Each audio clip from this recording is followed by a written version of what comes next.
Hey guys, I'm Rick, and that is One Big Pile of Bricks with our amazing guest, Jacob, who's one of the Hello, only guys. RFLM in New Zealand. Number Currently the one. only RLFM. Yeah, the one and only.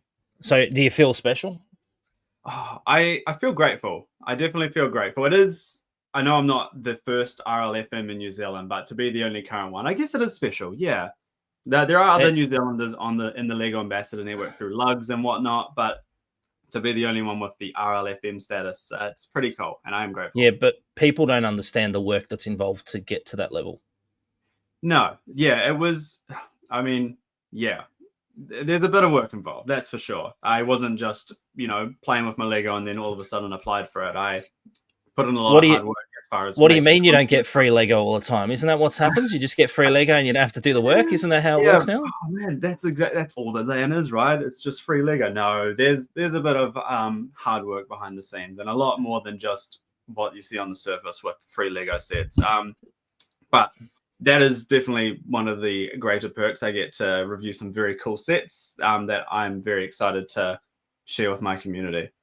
So, how have you found Lego YouTube stardom? Because you have a lot of followers now, like you have a decent Stardom. amount. It is stardom, right? Like it's Oh, famous. What is it? It's only like 3,000 people in New Zealand. So you have like more people on your YouTube than in New Zealand. Isn't that how it goes? it's wild, I know, right? I've got like more than 30,000 extra people that aren't from New Zealand. It's wild.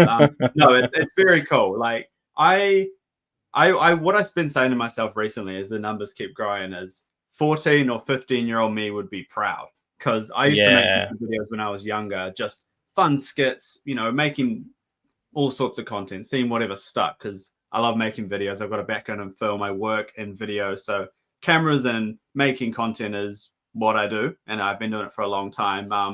But yeah, making a Lego YouTube channel and really focusing on a niche allowed me to, I guess, find the people who also enjoy Lego and a specific type of Lego content that's a bit more high quality than some others and focuses on, you know, some, I don't even know where I'm going with this, but yeah, it's grown and I've got a great audience and yeah, a very, very supportive fan base, which I love. Well, it's incredibly hard not to.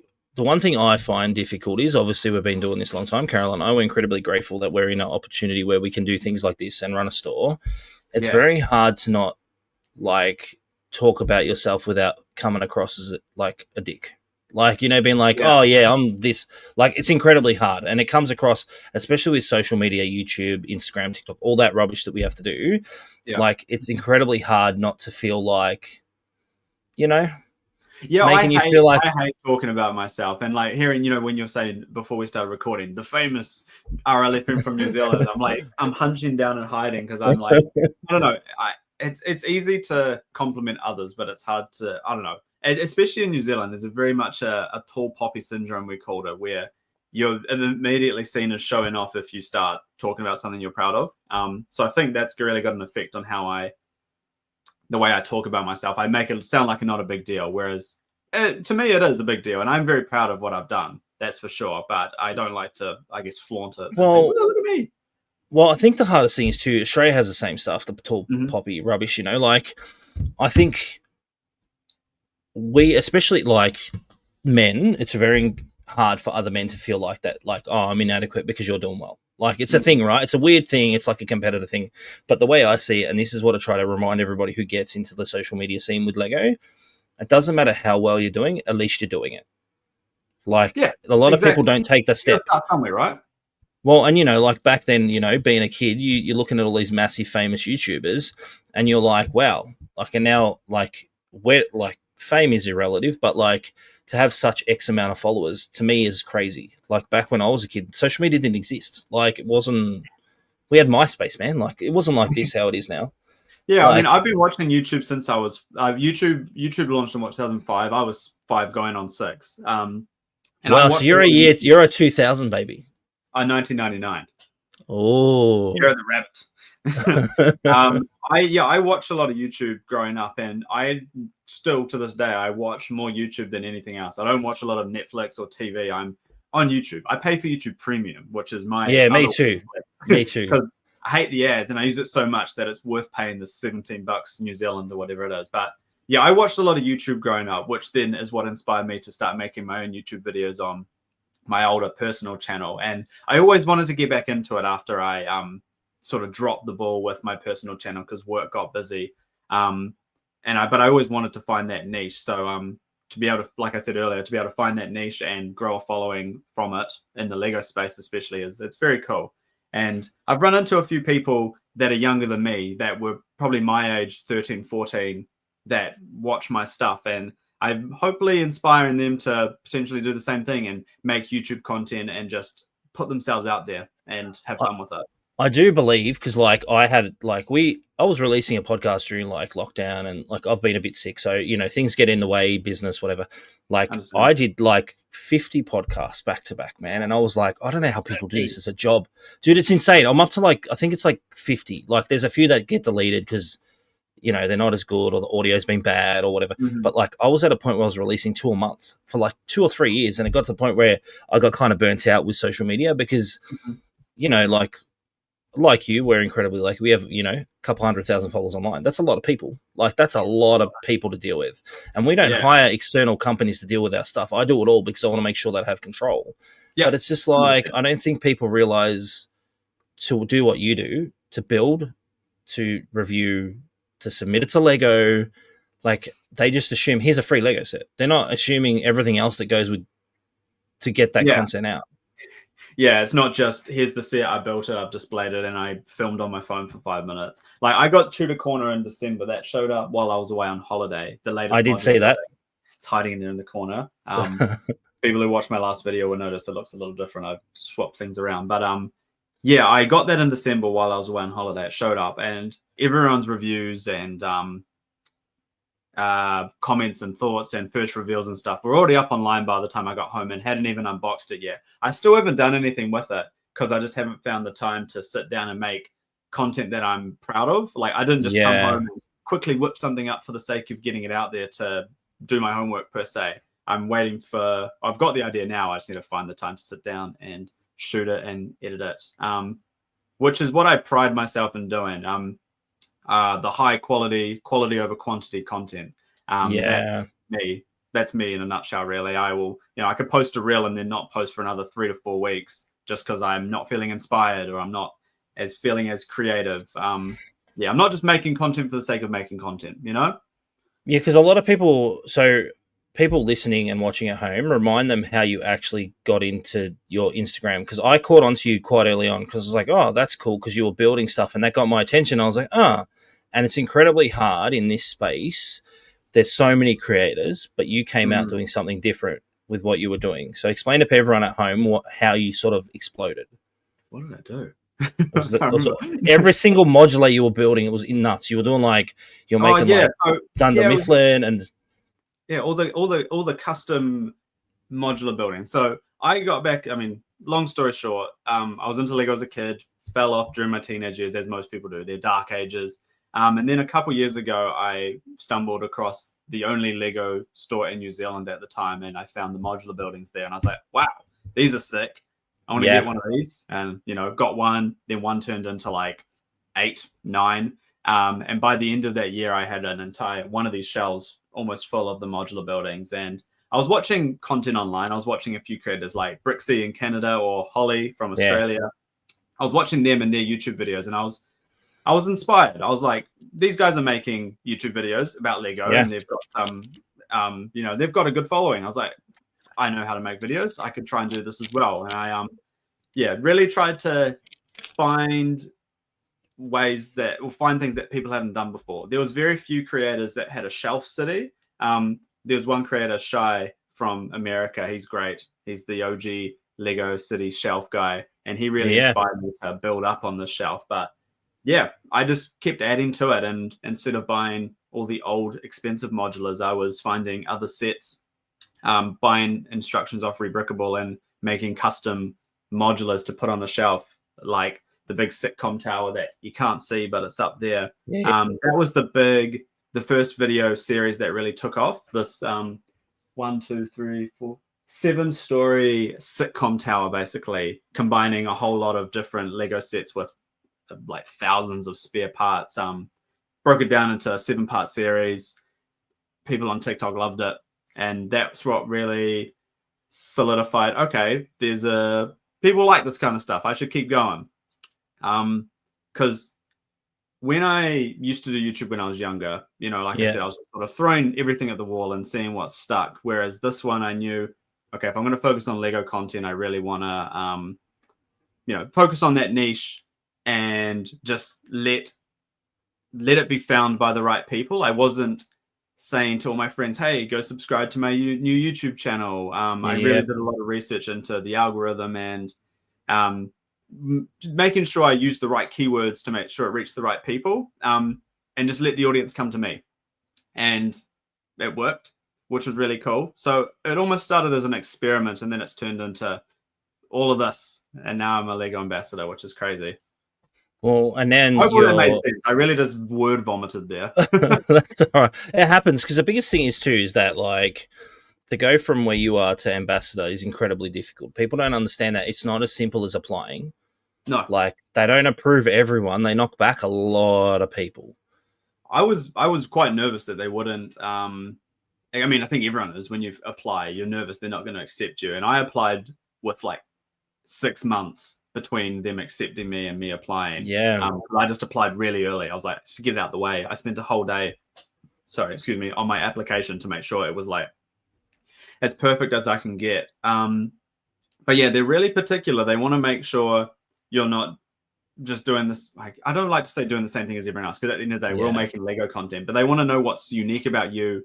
And they really want to see that you've got like a unique audience, or you've got that engagement there. So they want to say, okay, this guy is making content and it's being received well. A lot of people are engaging with it. He's got like a good fan base, not necessarily a lot of followers, but just lots of people engaging and commenting like, oh my god, this is cool, or asking questions and I'm answering them and stuff like that.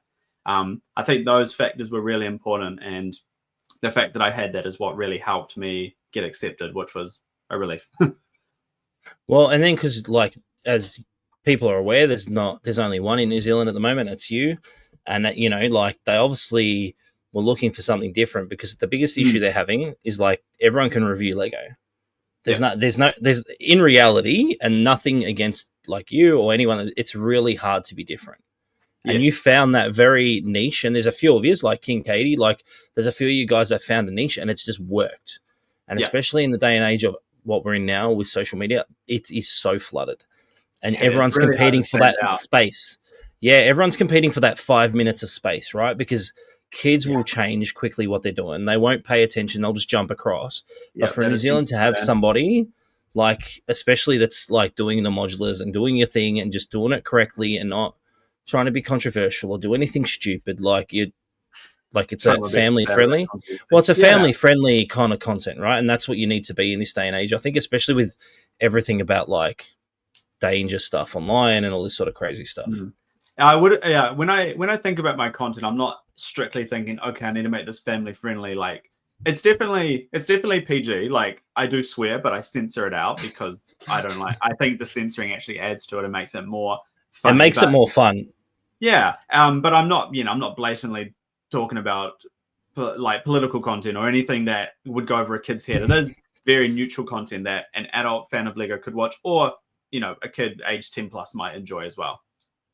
Well, I think the big part of it is that, like, in our space, like, Lego are very particular who they partner with, obviously with retail and with your stuff. Mm-hmm. People don't understand you do sign a special contract to make sure you're not doing anything inappropriate or saying anything dumb, like, because you got to you're protecting them and you're protecting their brand. And that's what I remind people, like, you can't be being crazy because they don't like that stuff, that you have to be a certain way because you got to make sure that it works for them. Yeah. And, we've been doing it. Lego is for kids. Lego always saying at the end of the day, even though they target adults as well, they have the whole adults welcome section. At the end of the day, Lego is for kids first. Well, 100%, because at the end of the day, it's the kids that are making the money. Like that, it's a kid's brand. It's the kids' turn. Like, there is X amount for adults, and adults do buy a lot of Lego. We're proof for that. Obviously, we sell a lot of retired goods. But, like everything that's in your background, it's just as well, all those frames. it's just, I think it's incredibly hard for them to make good products all the time, 24/7. And with people like you, it helps getting the brand out there. because everyone always goes, why do they need them? I'm like, they always need them, because you need people that are like unbiased. They're going to be like, no, this is not a good set, or no, actually this is really good. Yeah, of course Lego's going to say every product that they make is great, but at the end of the day, not every set is, perfect. It's not always perfect. There's always going to be opinions. We're not allowed to blatantly hate a set and say this is stupid, this is the worst thing I've ever reviewed. But you can have critical what's the word? You can provide criticism like, this might be a little too expensive for what it is, or I wish they did it this way, or XYZ. They accept that kind of stuff, which is cool, but you can't blatantly say this is you can't expect them to accept that. Like if they're giving you thousands, because it's thousands of dollars of free product they give you. Like a Modulars for, I don't know how much it is in New Zealand, but it's quite expensive here, obviously. Yeah, like you can't. Well, that's the thing, right? And a lot of people don't realize that they allow you a certain amount of freedom, but also too, like, you can't just openly say, this set is blah blah blah, because they want to make sure they're protected. Of course, yeah. That'll just be a waste of a product for them. They just lost $400 by giving me a set for me only to say it's shit, basically. Excuse my language. But if someone said that, I'm sure they would not be happy.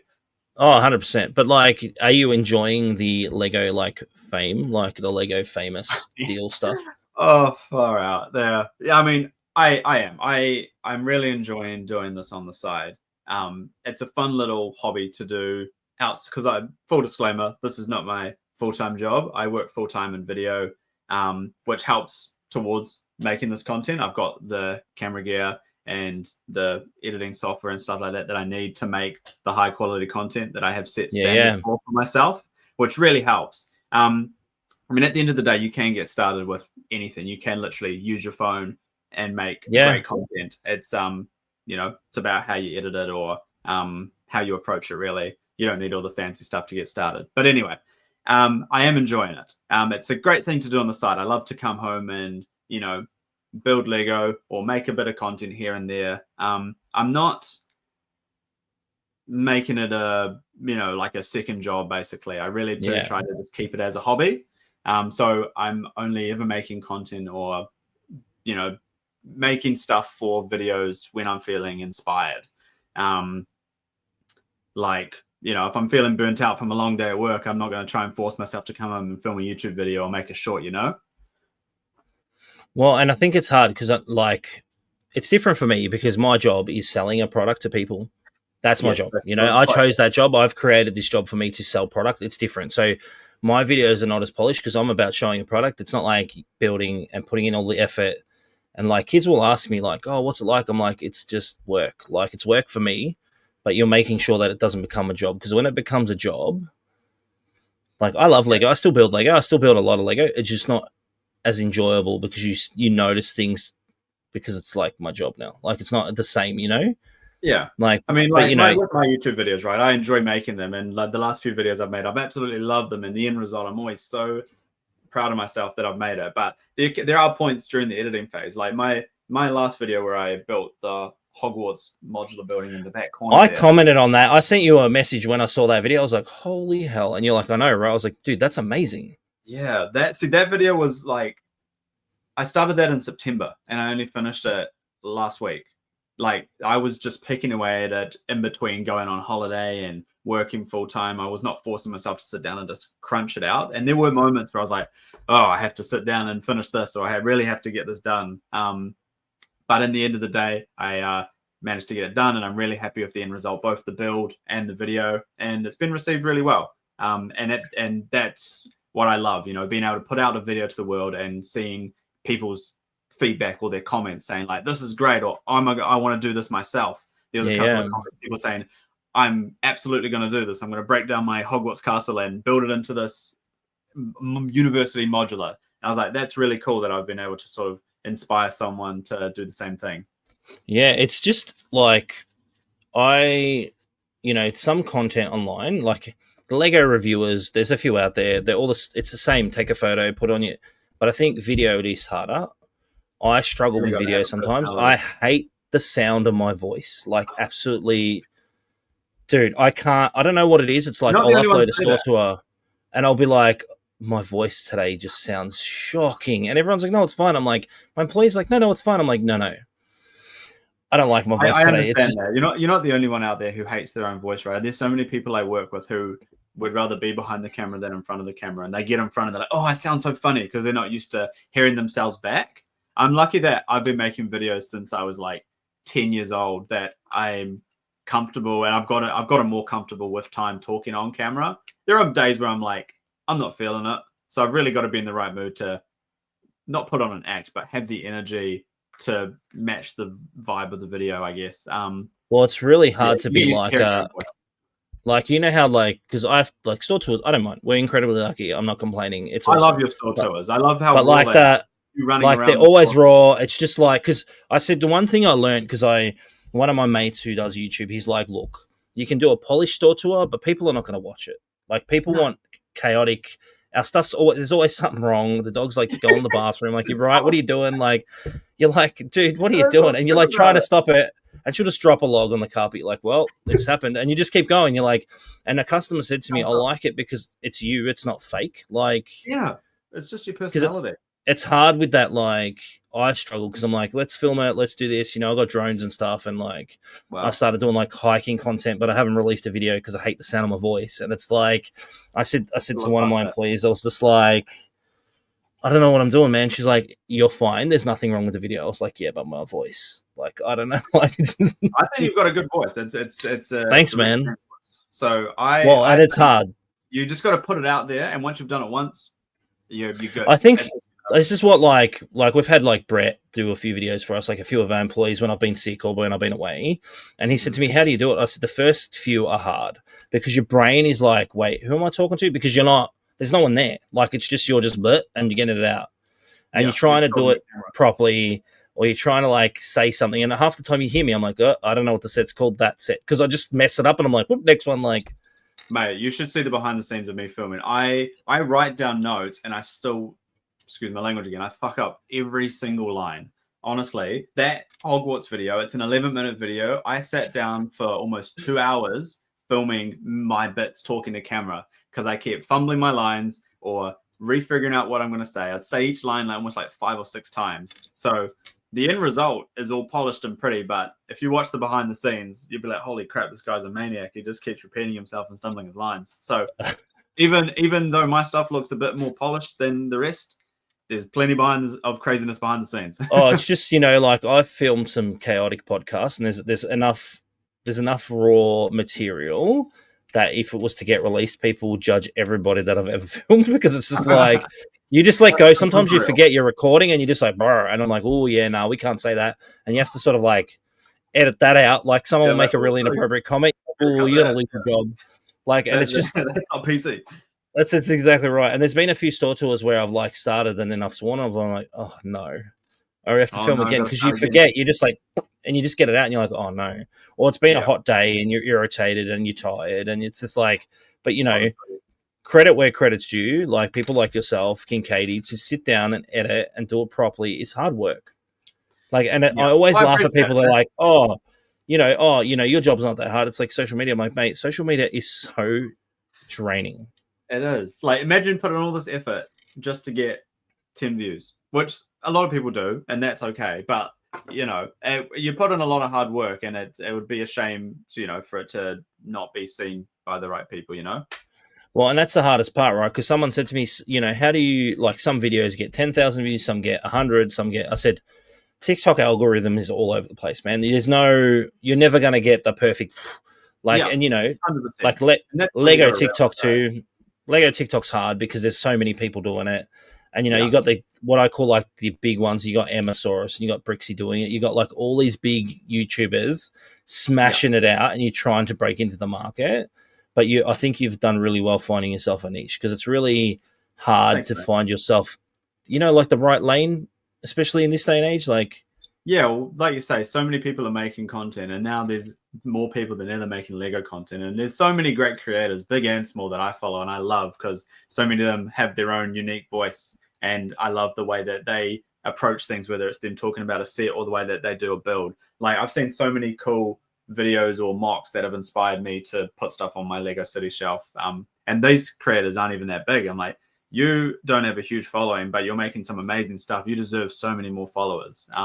Well, and I So think that's hard because that's great. people, like there's a few that like I follow a lot of small creators because to me, like content's more important than following because sometimes following doesn't mean a lot of stuff. Oh, But like 100%. I could go on about that for oh, days. dude, Not in the Lego that's what I space, try. Like but just general. overall, right? Because there's a few kids that come in store. They've got 20, 30, 40, 50,000 followers on YouTube, like a lot. Holy. Yeah, and I'm like, dude, you're doing well. And he's like, yeah, I don't know. I said, yeah, but you got to remember too, not everyone's going to see your content. All you need is to find the right audience. Yeah, it's not 100%. always about being famous. It's about being consistent. Yeah, and it's not, you like to say, not every video is going to hit. I know I just said before, like, it would be a shame to put in so much effort and get 10,000 views, or 10 views, sorry. But sometimes that is the case. I've made videos that they quote unquote flop or don't quite reach as high as they do. But that's just the algorithm nowadays. You might have posted it at the wrong time, or it might get picked up at a later date. You just got to roll with the punches and not beat yourself up because one video didn't quite do as well as you hoped. You'll get them next time type thing, which happens. I think it's that pressure too on yourself. You're like, yeah. I have that thing with me where I've finally learned to let go of like, because our store, we're busy. You're going to have sometimes where it's not busy and sometimes it's really busy. And there's days where I'm like, am I doing something wrong? Like, what am I doing wrong here? But, our Facebook videos are getting anywhere from 10,000 to 20,000 views. That's a lot of people. Like, so I can't complain, but it's like, yeah, when you think about it like that, right? You think about that amount of people in a room, like, oh, I only got 100 views. It's like, that's 100 people in a room that just saw your stuff, man. That's crazy. Yeah, and this is what I said to, there was a kid recently, he's got like 48,000 followers or something. He plays like Minecraft on YouTube. Yeah. And he goes to me, I'm just struggling to grow it. I said, but that's a lot of followers, man. Like, that's like, you've got YouTubers that have 10 followers that are grinding every day, struggling to get to that point. Yeah. Like, we don't have the biggest YouTube following. Our podcast downloads are big, but our YouTube following is nothing. But like, I just do it because I'm like, there'll be that one person that will enjoy seeing or listening to you being like, oh, this is good. And when I started it, I wasn't like, when we started the business, like social media didn't exist. Like this is all like, in the last 10 years, social media has been big. So learning how to deal with it. And back then it was a lot better because they weren't forcing you to pay to play sort of stuff. But like when now it's just like one video might get 20 views. Oh, well, it happens. And it took me a very long time to be like, doesn't matter. Like in the grand scheme of things, like not really. Like there's people that are sick out there. Like, we're worried about views and stuff. And thankfully for me, YouTube's not my full-time job. Podcast is not my full-time job. Like same with you. It's not your full-time job. And that's why it alleviates the pressure. Yeah, exactly. Like I said earlier, this is just a fun hobby on the side. And I want to make sure it still feels like a hobby and it doesn't feel like work. That stereotypical saying, right? You don't want it to feel like a job. Otherwise it'll become a job or whatever they say. That's why I don't push myself to make content weekly or daily, or I'm only ever doing it when I'm inspired. I'm only ever I uploaded my first YouTube video in 4 months. There was a 4-month gap between my last video because I just didn't want to force myself to crunch out a video just to get a video out. Like I filmed all this Hogwarts video before I left on my holiday at the end of November, but I just wasn't happy with it because I realized I'd rushed it to try and get it done before I went on holiday because I thought I'll film it all and then I can edit it on the plane and it'll be done before Christmas. But I rushed it and I wasn't happy with it. So I scrapped the entire thing and reshot it all when I got home in January. Oh, wow. It was much better. So that happens sometimes because it totally does. I put a lot of pressure on myself and I set the standards high for myself because I know what I'm capable of with my job and stuff like that. So if something's not good, I'm like, I need to do it. This is the thing, right? Like I was pumping out podcasts and I got a little bit burnt out. And I think that's what happened. I reached a point where I was like, I'm done. Like, and people don't understand that. Like I work full time. I run a business. Like this, like I don't do it to make money. I do it for fun because I like chatting to people like you. So it's like, and then like I had a few customers recently reach out to me like, are you going to go back to it? I said, yeah, when I'm ready. I said, I need to find the right headspace because I don't want it to become work. Because when it becomes work, it's not enjoyable. I already have one job, which is working with Lego, which, everyone would love to do. And I'm incredibly lucky, but I don't want the podcast or the gaming stuff that I do on TikTok. I don't want it to become a job because as soon as it becomes a job, I don't like it. And then your brain's like, do I feel like doing this today? Like, and you want to make sure it's like clean content. Well, you don't want angry content because angry content can happen very quickly. If you're forcing your body to do stuff, your brain just will be like, oh yeah, this modular, it's crap. And you're like, what? and it just comes out, and you don't mean it, but your body's just like trying to get words out. Yeah, And I filmed a few podcasts. Well, I filmed a few podcasts that I've scrapped that I've been like, oh, and I'm going to revisit them this year and get them back and just film them properly, because I was like, dude, let's do a proper one when I'm feeling it, because I wasn't really nice to you that day. Like, that's on me. And most people get it, some people don't, but it is what it is. Well, and like, it doesn't need to be perfect. It's just got to make sure that you're enjoying it. Yeah, absolutely. You got to make sure you're enjoying it. Otherwise, it reflects sometimes, like you say. It can reflect if you're not enjoying yourself or you're forcing yourself to do it. Well, so are you aiming to grow YouTube? Is that what you're aiming to do? You just want to make it a cruisy thing or a job, or like you just want to take it easy? It would be nice to turn that into a job. I'm not, that's not like the end goal for me. If it happens, it happens, Like right now, I'm grateful to be monetized on YouTube, and I make a little bit of pocket money. Like I was able to, from my last video, take some cash over to the UK, and that was my spending money, which was amazing. I didn't have to dip into my savings. You worked for that. You work hard for that, and you deserve that. Like, that's the reality, right? Yeah. Like, I don't think people appreciate how much work YouTube is, how much like, the one thing that gets me, I have mates who like, get bitter about YouTube people and Mr. Beast and all these big guys, like, it's so much work to make a video that you're happy with. It's so much work to make a video that everyone else is happy with. Yeah, very true. Yeah, can't please everybody all the time. Well, I mean, I made a video. Was it my I can't remember which video it was. I got a video recently where someone just blatantly said, "Your Lego City shelf is shit," or something like that, and I'm like, "You're like, thanks, dude." Please, everyone, bro. Like, that's. I mean, I wasn't butthurt or anything. I laughed. I love getting hate comments because I'm not to encourage anyone to leave any, but I get very few, which I'm grateful for. That I don't get very many, but when I do, it's always funny because they're so petty and ridiculous that I just have to laugh about it, and I'm like, that's good.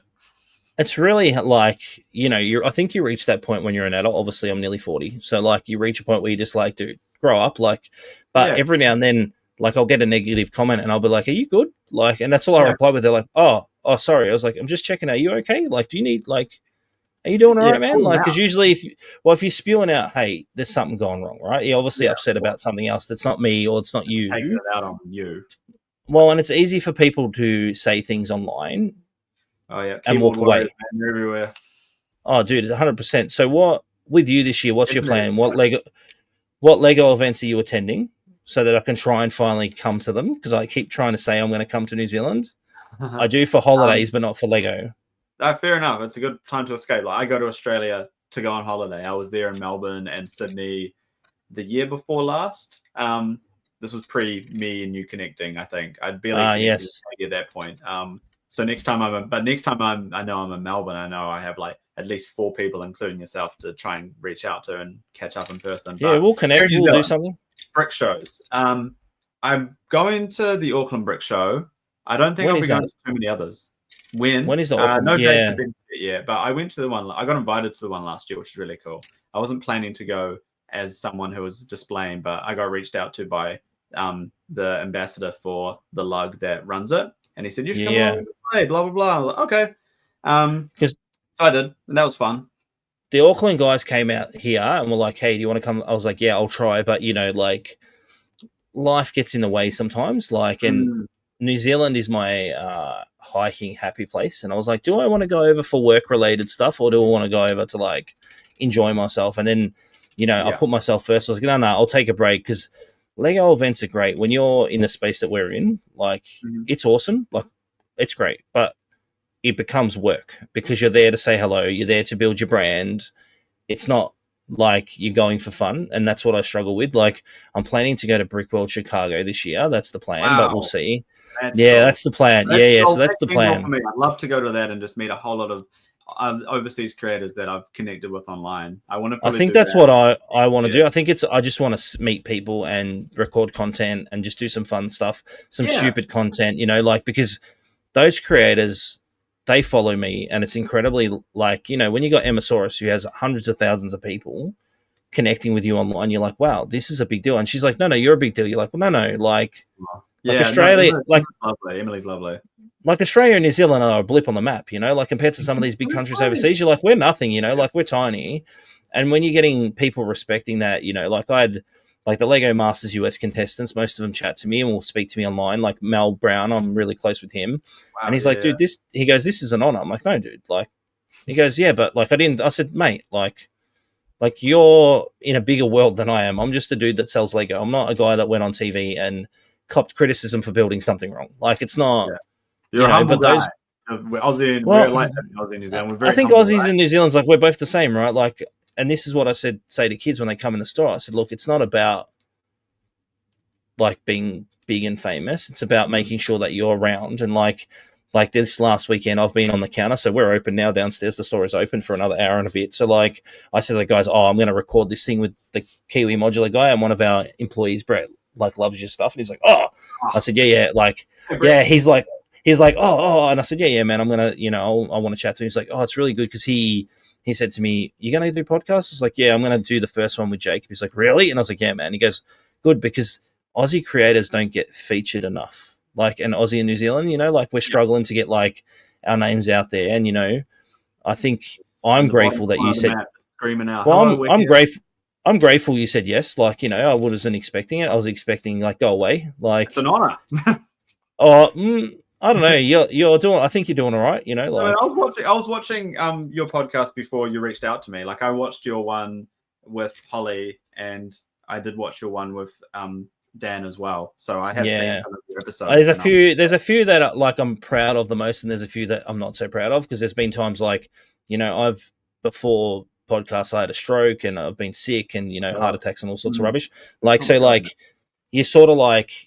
There's days where I listen to the podcast. I'm like, that could have been a better podcast. But like, people don't hear it, but you hear it yourself. Like you'll do content and you'll be like, Jesus, I sound really poor today. Like, what am I doing?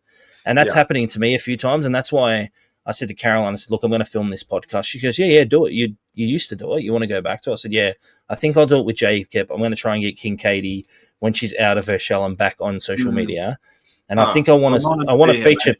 Gets back. Well, like I want to feature people that are in our area, like New Zealand and Australia, and it's hard because like a few of the New Zealand Lego Masters have reached out to me, and I'm like, dude, I don't watch your show, so I don't know if you're good one or not. Like, but I'll have you on and I'll chat. Lego create, and I wouldn't say there's some great people in the New Zealand Lego community over here. That, I believe one of them came over to your store recently with his partner. He's got a really big Lego collection of like a lot of Lego. His name's Vaughn. Yes, he did. He invited me to come over, and I was like, dude, I'm going to try. He gave me his card, and I was like, dude, I'm going to. But we sort of connected, and he's like, can you come over? I'm like, I'm going to try, but it's hard. Time is hard for me because like if I leave the store, I need to justify leaving the store. Of course, I don't want to leave the store for like because if someone comes in the store, they're like, where's Rick? Oh, he's in New Zealand. Like you can't. Like I can't just up and leave all the time because there was a period there where I was away for a bit with all the sick stuff, and I kind of feel bad that I feel bad for people that want to say hello, like, and I'll make time for anybody. You got people coming in just to say hello. That's awesome, mate. Yeah, because like I think the one thing that we need to learn about retail, and I think that a lot of people need to take away from it, is that you don't force people to spend money. When they're comfortable, they spend money. And we know everybody that comes to the store, we know their name.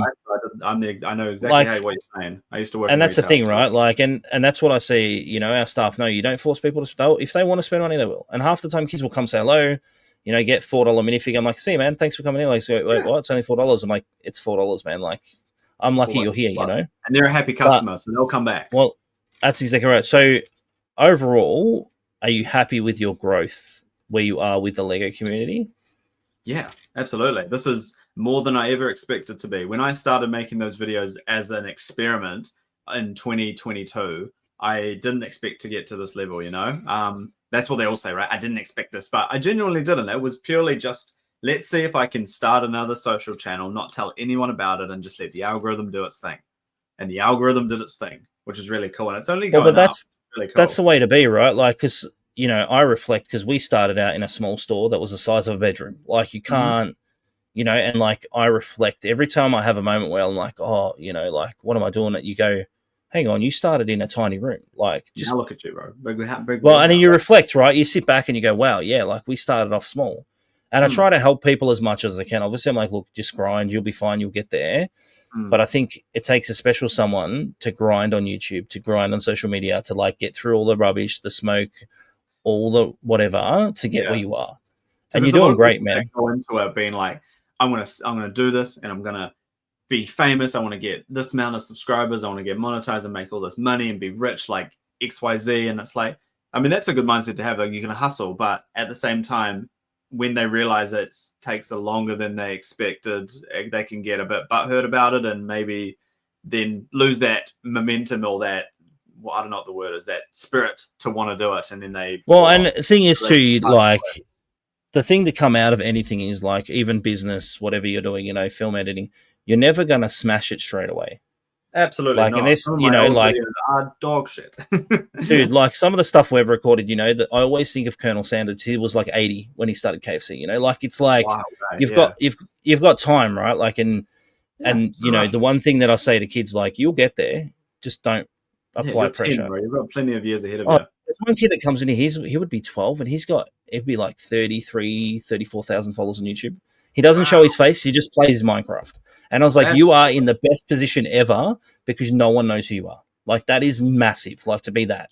Huge. Yeah. And I was like, see? And he's like, yeah, but, you know, I'm not getting the views. I said, yeah, but it's not about views. It's about consistency.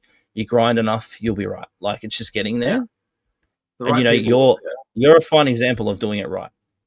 Thank you, mate. Like I said earlier, 12-year-old me would be proud. 13-year-old me would be proud. When I was making those stupid comedy skits, dressing up as my mum, thinking I want to be the next big New Zealand YouTuber, I didn't think that 10 years down the line I would be making YouTube videos about Lego. Well, I appreciate the time. I know it's been a long time coming. We should connect whenever either us is over each side of the ditch. Like, one of us will connect. Yeah, like, because I've been trying to come over. It's just timings. And, you know, like, if I could open a store in New Zealand, I would.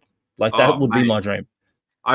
We don't have any stores in New Zealand which, outside of Lego stores, which sell, or physical stores anyway, that sell retired Lego.